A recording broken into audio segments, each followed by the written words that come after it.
Welcome to the Ask Faleskini podcast with a guest. This is the seventh part of the seven series about the ARC7. And of course, our special guest, Teré Foster, is again for the eighth time with us. And this time, I will interview her on how she imagined that ARC7 community will be built. I do believe that she has made a huge progress online, and only when she's completely satisfied with what she have achieved online, she will go and do it in person, and she will also go and materialize the community. Teré, welcome to the Ask Faleskini podcast. Thank you. Thank you. So let's start with that. You have achieved so much already. You have prepared a book, you have prepared certification, you have started with the community. You are now certifying, as I already mentioned, certifying coaches that will be able to spread the word about the ARC7 community. Please tell us more how your online work is progressing and what you have achieved so far. Okay.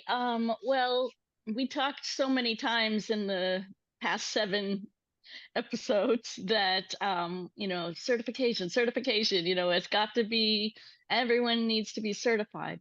And the reason for that is because we start online learning the concepts that we're going to then practice in person.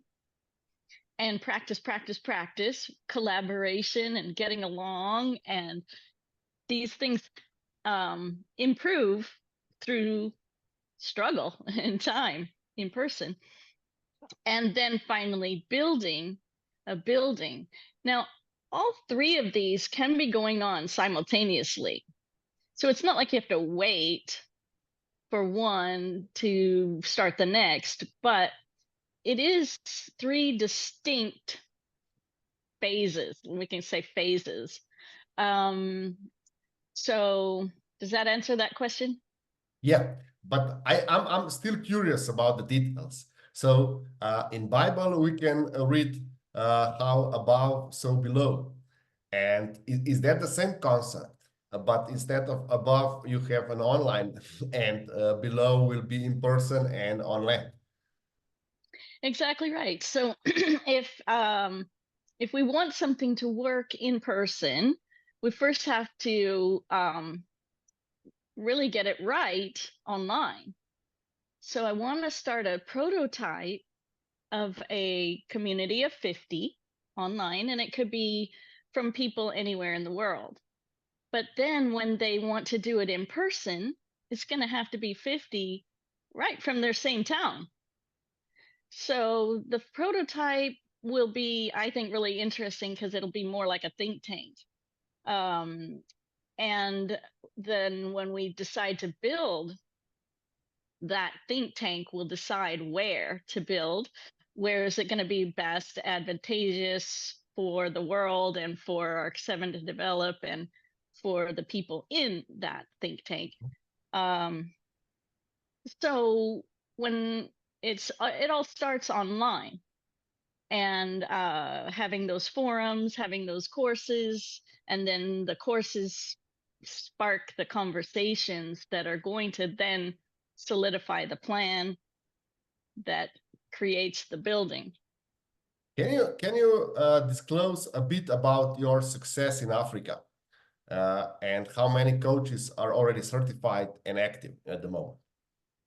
So there's about 250 there. We made teams of 50 in on different campuses in Rwanda. And it just so happened that Rwanda had 7 campuses, 7 different universities, and and they were situated in a really cool way because Rwanda is like this very small country. And then they had the capital is right in the middle, and then all these other universities around it. And so it was really easy to cover the whole country. So ARC7 is countrywide in Rwanda, and we have some really great leaders at each campus. And two of the campuses were just getting started when I left. So we didn't really build a full team of 50 there, but at least 5 campuses, we had teams of 50. So we got to know really fast what worked, what didn't.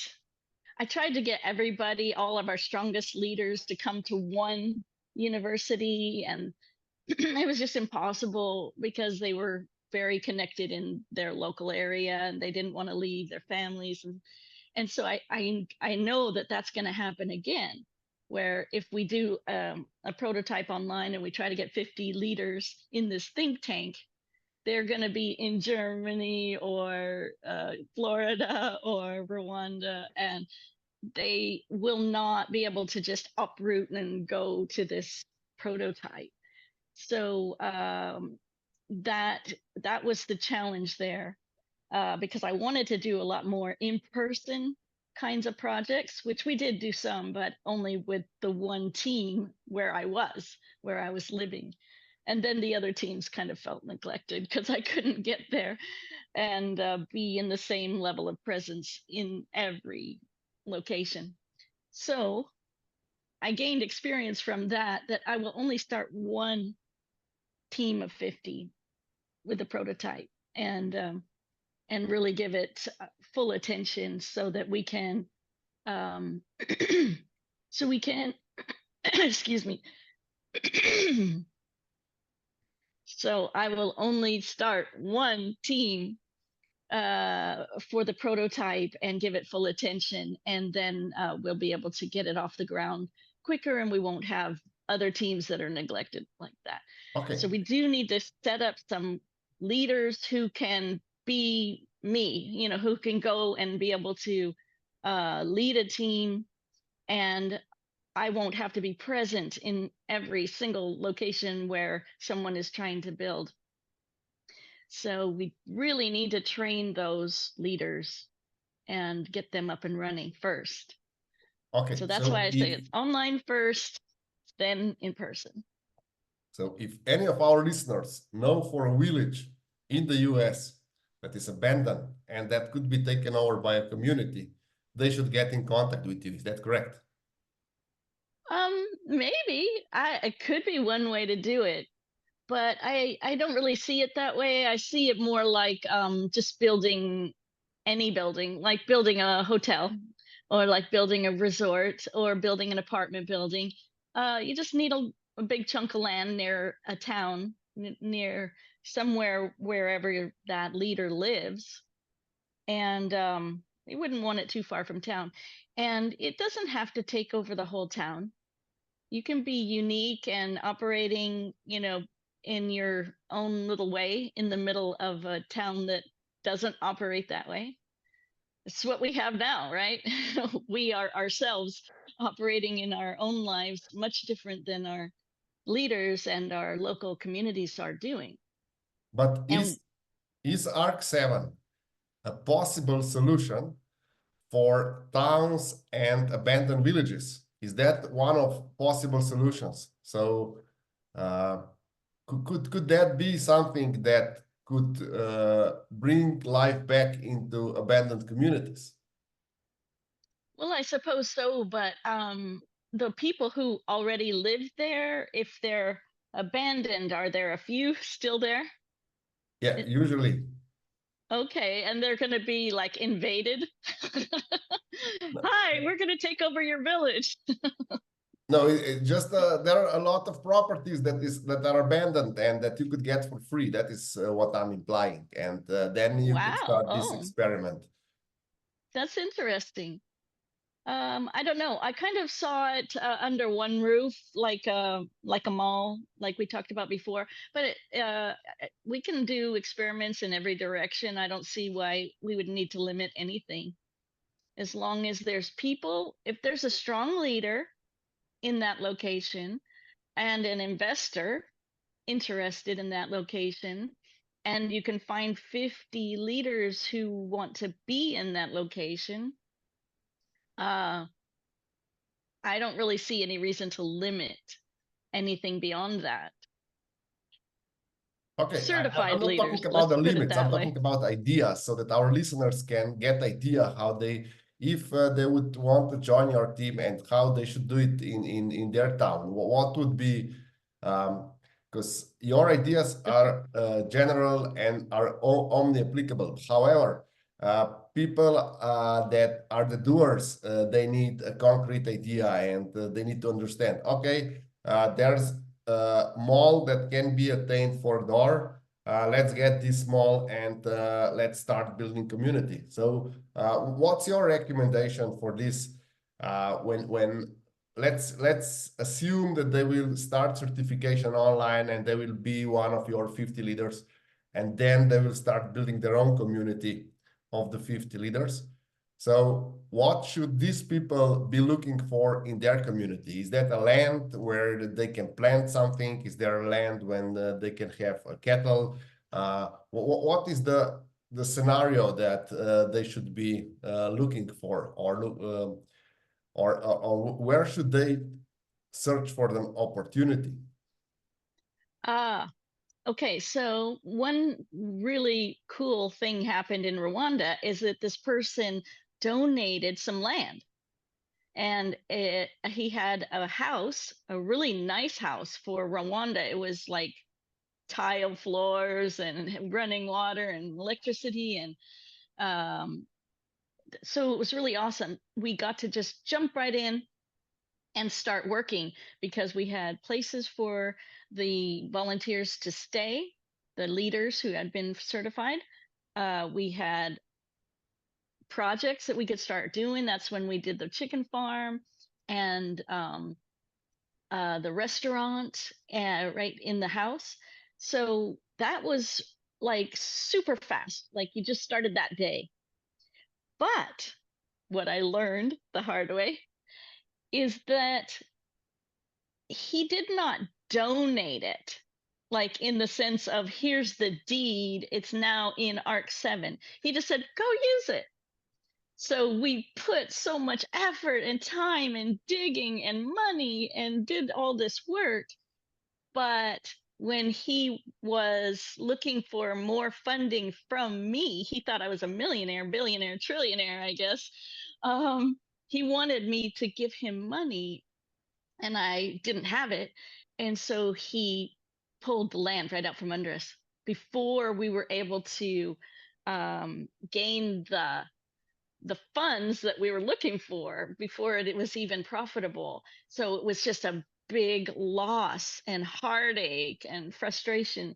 So in the same way that it can start really fast, it can also end really fast unless somebody donates the land.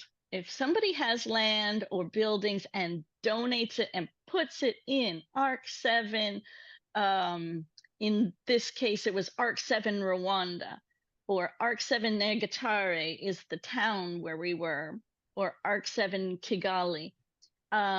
So if it was put in the name of the local ARC7, then you got it.